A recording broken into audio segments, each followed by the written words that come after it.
جہاں تک اردو صحافت کی بات ہے تو میں بھی تقریباً پچھلے 35 سال سے زائد عرصے سے اردو صحافت سے جڑا ہوا ہوں، اور مختلف مرحلوں میں کہ میں نے اردو صحافت کو دیکھا ہے۔ آج پہلے ہم لوگ ہاتھ سے لکھ کے خبریں بھیجا کرتے تھے، آج ہم لوگ موبائل سے بیٹھے بیٹھے وائس ریکارڈنگ سے بھی بھیج سکتے ہیں، اور ان پیج جب سے ٹائپنگ آ گئی تو ظاہر سی بات ہے تکنیکی اعتبار سے تو اردو صحافت نے بہت ترقی کی ہے، لیکن عوام کے دل میں اترنا وہ بہت ضروری ہے، اور اس کے لیے جو ایک بدنفسی اردو کے لیے کچھ لوگ ڈال دیتے ہیں اس کو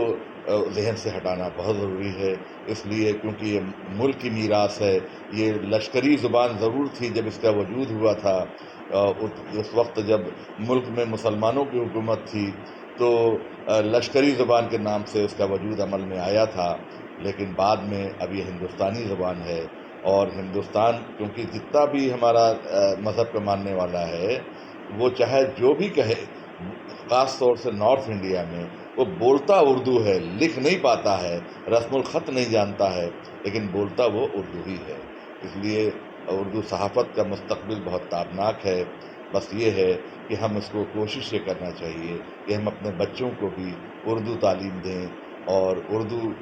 ایک بہت ہی شیریں زبان ہے، اس کا ذائقہ سے مشاعروں تک ہی محدود نہ رکھیں، اس کو اپنے دل میں اتاریں، اپنے معاشرے میں جگہ دیں۔